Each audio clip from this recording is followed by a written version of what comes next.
Startup के लिए funding प्राप्त करने के बहुत सारे तरीके हैं जिनकी आपको जानकारी होना बहुत आवश्यक है। तो आज इस आर्टिकल के माध्यम से और इस वीडियो के माध्यम से मैं आपको फंड जुटाने के बारे में कुछ आसान तरीके बताने वाला हूँ। तो शुरू करते हैं बूटस्ट्रैपिंग से। बूटस्ट्रैपिंग का अर्थ है खुद से ही फंड की व्यवस्था करना। मतलब शुरुआत में कोई भी आपके स्टार्टअप को पैसे नहीं देगा, इसलिए शुरुआत में आपको अपने पास पैसों की व्यवस्था आपके जेब से ही करनी होगी। कम से कम आपको इतनों पैसों की व्यवस्था करनी होगी कि आप पहले खुद से अपने स्टार्टअप की शुरुआत कर सके, भले ही बाद में आपको फंडिंग मिल जाए। मतलब आप अपने स्टार्टअप को तब तक आसानी से चला सके जब तक आप कहीं से फंडिंग की व्यवस्था ना कर पाए। आपको पता चल सके जब आपको फंडिंग नहीं जुटा पा रहे हो तो आपको कुछ ना कुछ तो अलग ट्राई करते रहना है। इसका अर्थ है कि जब आप बिजनेस स्टार्ट करते हैं तो आपके पास एक ऐसा जरिया जरूर होना चाहिए जहां से आप आसानी से बिना ब्याज की पूंजी की व्यवस्था कर सके। इस फंड के द्वारा आप अपना ही पैसा बिजनेस में लगाते हैं, क्योंकि जब तक आप अपना पैसा बिजनेस में नहीं लगाते तब तक कोई दूसरा आपके बिजनेस में पैसा क्यों लगाएगा। यह मुख्य रूप से आपकी बचत हो सकती है या आपके दोस्त, जान पहचान वाले, रिश्तेदार आदि, जहां से आपको आसानी से बिना ब्याज की फंड की व्यवस्था की जाए। काफी ऐसे बिजनेसमैन हुए हैं जिन्होंने बूटस्ट्रैपिंग के द्वारा एक बहुत बड़े स्तर पर विशाल बिजनेस खड़ा किया है। अब जानते हैं क्राउड फंडिंग के बारे में। क्राउड फंडिंग एक ऐसा तरीका है जिसके जरिए व्यावसायिक उद्देश्यों को पूरा करने के लिए कई इन्वेस्टर से छोटी छोटी रकम जुटाई जाती है। यह ऐसा मंच है जो आम लोगों को सपने पूरे करने में सहायता करता है।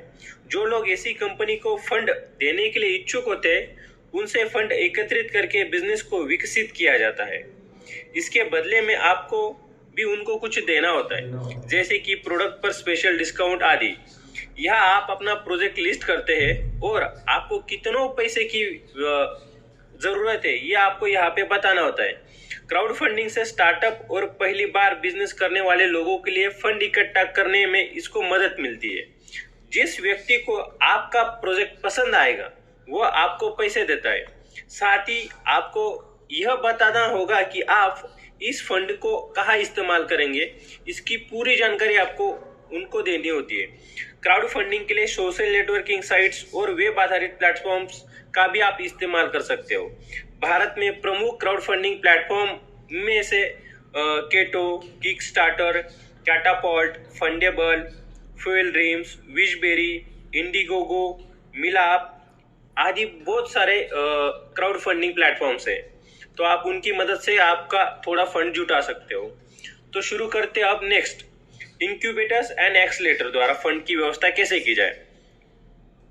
इंक्यूबेटर्स और एक्सलेटर प्रोग्राम बिजनेस के लिए फंड जुटाने के कारगर तरीकों में से एक है। इन प्रोग्राम के द्वारा हर साल बहुत सारे स्टार्टअप को सहायता दी जाती है, इसलिए आप इसके जरिए भी फंड जुटा सकते हैं। सरकार की स्टार्टअप पॉलिसी में इंक्यूबेटर्स की भूमिका बहुत अभी इम्पोर्टेंट हो चुकी है और वे स्टार्टअप्स को मान्यता प्राप्त प्रदान करते हैं। उनके लिए दिशा निर्देश निर्माण एवं वित्तीय सहयोग प्रदान करने में उनकी भूमिका बहुत महत्वपूर्ण होती है। ये इंक्यूबेटर्स आपके प्रोडक्ट को तैयार करने में और एक्सलेटर आप यानी कि आपका बिजनेस एक्सलेट करने में आपकी मदद करते हैं। इंक्यूबेटर स्टार्टअप्स को सहयोग भी देते हैं और साथ ही किसी भी प्रकार की अगर कोई समस्या आती है तो उसका निदान भी करवाते हैं। अब शुरू करते हैं एंजल इन्वेस्टर के बारे में। एंजल इन्वेस्टर द्वारा फंडिंग कैसे जुटा सकते हो।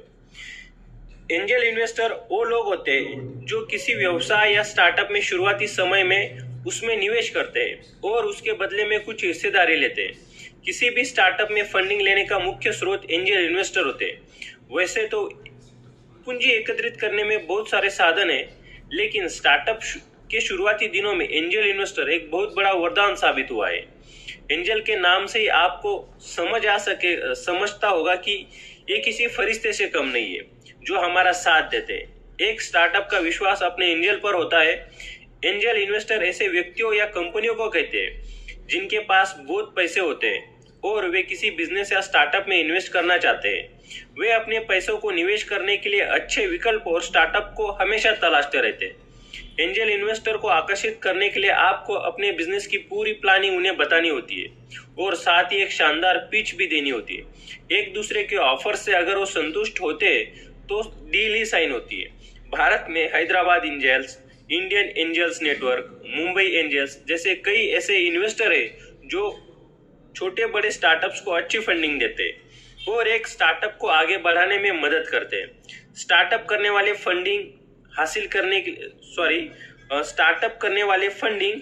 करने के लिए इनसे संपर्क कर सकते हैं। अब शुरू करते हैं स्टार्टअप इंडिया की योजना द्वारा आप फंड कैसे जुटा सकते हो। यदि आपके पास व्यवसाय शुरू करने का कोई एक अच्छा आइडिया है और रोजगार पैदा करने वाला भी आपका आइडिया है तो आपको प्रधानमंत्री पीएम मोदी द्वारा एंटरप्रेन्योर्स के लिए मदद यानी कि शुरू किया गया ये स्टार्टअप प्रोग्राम है। आप भी इस योजना का लाभ उठाकर अपने बिजनेस के लिए फंड इकट्ठा कर सकते हैं। इस योजना का मुख्य उद्देश्य स्टार्टअप करने वाले युवाओं को शुरुआत के दिनों में एक मजबूत स्टार्टअप बनाकर और बैंक के माध्यम से फंड उपलब्ध कराकर स्टार्टअप की शुरुआत करने के लिए उनकी सहायता करना इसका मुख्य उद्देश्य है। यह पहली बार 15 अगस्त 2015 को भारतीय युवाओं को कारोबार की दिशा में शुरू किया गया था, पहला कदम था। तो आप स्टार्टअप इंडिया की वेबसाइट पे जाकर आपका स्टार्टअप रजिस्टर करवा सकते हो और फंड जुटा सकते हो। अब शुरू करते हैं सोसाइटी स्कीम द्वारा फंड कैसे उठाया जाए। सोसाइटी स्कीम आपसी ग्रुप द्वारा चलाई जाने वाली एक योजना है। इसमें आपसी लोग पैसा इकट्ठा करके जिस भी व्यक्ति को जरूरत होती है उसे देते हैं। फिर जरूरतमंद व्यक्ति इन पैसों से कोई भी स्टार्टअप कर सकता है और इसके बाद वह व्यक्ति धीरे धीरे महीने के हिसाब से थोड़ा थोड़ा करके पैसे वापस लौटा देता है। इससे यह लाभ होता है कि आपको जरूरत के समय पैसे मिल जाते हैं और सबसे बड़ी बात आपको अधिक ब्याज भी नहीं देना पड़ता। तो सोसाइटी स्कीम आपके देखो कि आपकी सोसाइटी में ऐसी कोई स्कीम है क्या, अगर होती है तो उनसे फंड उठाओ और अपना बिजनेस चालू कर दो। अब बात करते हैं बैंक लोन, एनबीएफसी और एमएफआई द्वारा जैसा आप फंड कैसे उठा सकते हो। बैंक द्वारा लोन हासिल करना स्टार्टअप उद्योग की पहली प्राथमिकता मानी जाती है। मतलब जब भी फंडिंग लेने की बात आती है तो सबसे मुख्य नाम लोन का ही आता है। बैंकों द्वारा धन प्राप्त करना अधिक सुविधाजनक और विश्वसनीय होता है। कई स्टार्टअप अपना बिजनेस विकसित करने के लिए धन निजी स्रोतों या वित्तीय संस्थाओं जैसे कि माइक्रो फाइनेंस हाउसिंग या वाणिज्य बैंक मतलब एनबीएफसी बैंक्स को ज्यादा प्रेफर करते हैं। इसमें ब्याज दर तो अधिक होती है और स्टार्टअप को मूल राशि और अर्जित ब्याज का भुगतान तय समय पर करना होता है, क्योंकि आप कोई फाइनेंशियल हिस्ट्री या कोई क्रेडिट स्कोर नहीं होता है। तो आपके लिए निजी और सार्वजनिक क्षेत्रों से बैंक द्वारा लोन लेना थोड़ा मुश्किल हो सकता है। इसके लिए अगर आप NBFC and micro finance institute जैसे फाइनेंशियल इंस्टीट्यूट के पास जाते हो तो आपका क्रेडिट स्कोर देखते हैं, बट आपका क्रेडिट स्कोर न होने की वजह से आपको बिजनेस लोन हासिल करना थोड़ा मुश्किल हो जाता है, बट मिल तो जरूर जाता है। अब बात करते हैं लाइन ऑफ क्रेडिट द्वारा फंड कैसे उठाया जाए। ये क्रेडिट भी सामान्य ऋण की तरह ही होता है। स्टार्टअप के लिए फंड जुटाने का ये एक तरीका भी है। इसमें बैंकों या वित्तीय संस्थाओं, बैंक और फाइनेंशियल इंस्टीट्यूट द्वारा कंपनियों या सरकारी संस्थानों को ऋण दिया जाता है। मतलब लाइन ऑफ क्रेडिट एक प्रकार का फंड ही होता है।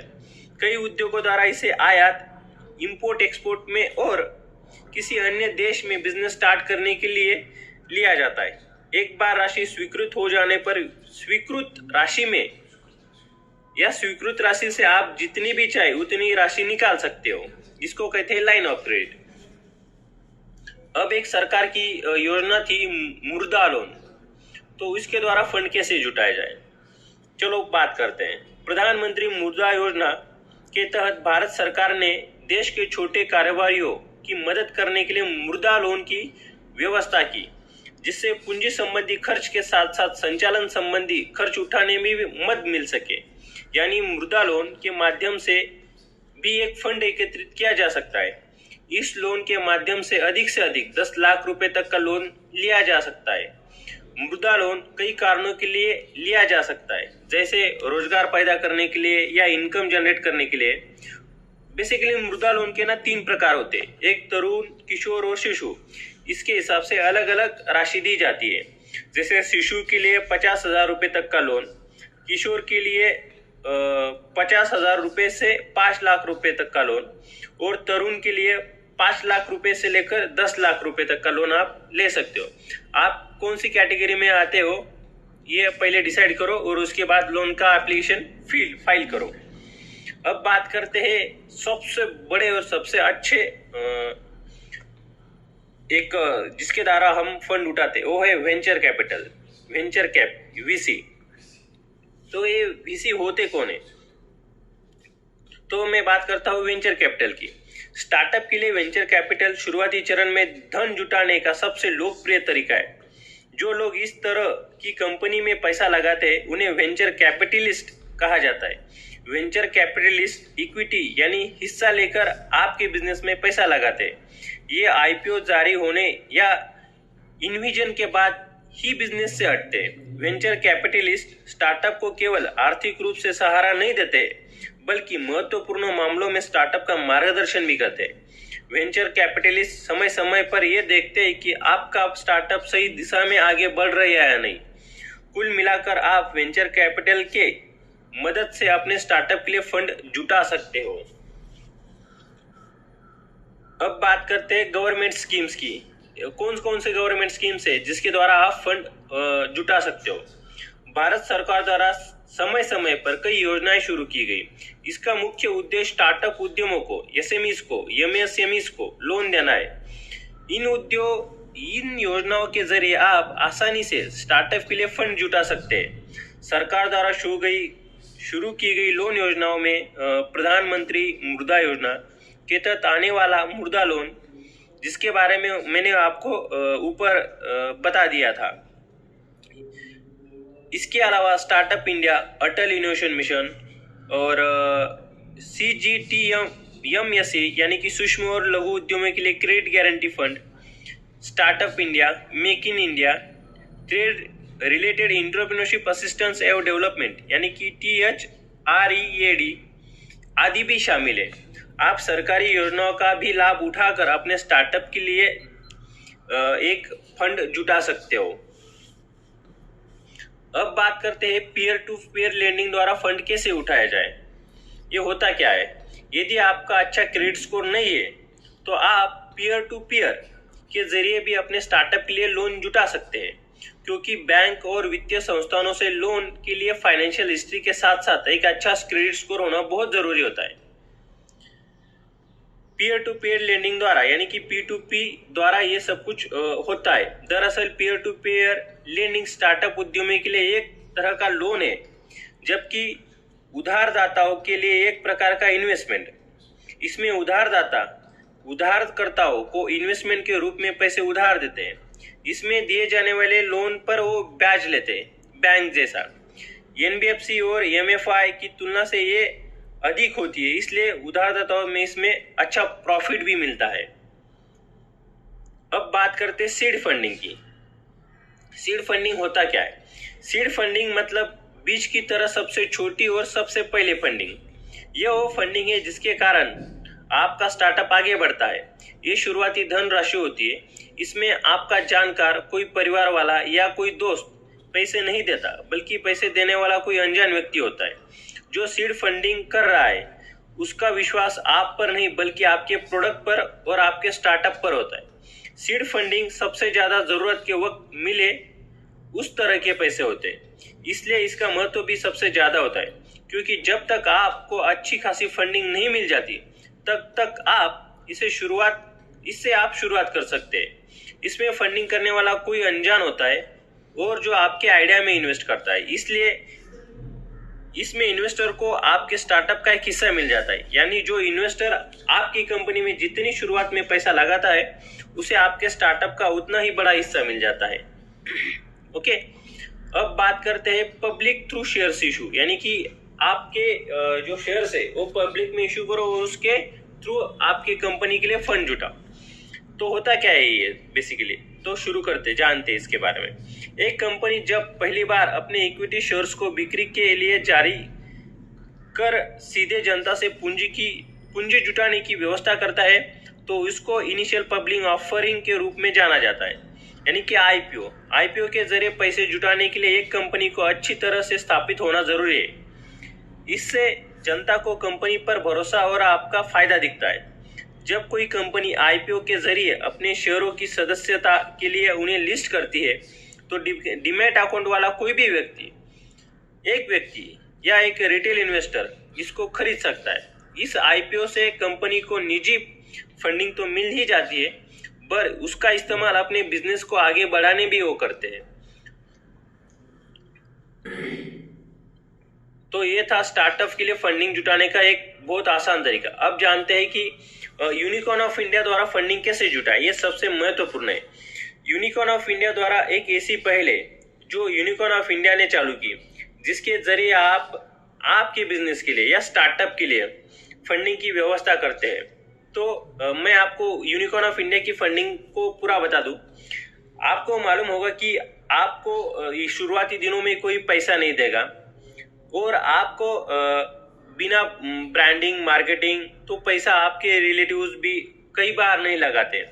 तो आपको क्या करना होता है यूनिकॉर्न ऑफ इंडिया में कि आपको आपका पिच रेडी करना होता है, आपकी आइडिया लोगों के सामने रखनी होती है और जिन व्यक्तियों को भी आपकी आइडिया पसंद आती है वो व्यक्ति आपको फंड देने के लिए, चाहे वो शुरुआती दिनों का हो चाहे वो किसी भी प्रकार का हो, तो आपके फंडिंग देने के लिए रेडी होते। बट आपको सबसे पहले फंडिंग के लिए यूनिकॉर्न ऑफ इंडिया के लिए आवेदन करना पड़ता है। उसके बाद यूनिकॉर्न ऑफ इंडिया आपको हर तरह की मदद करने के लिए रेडी होता है।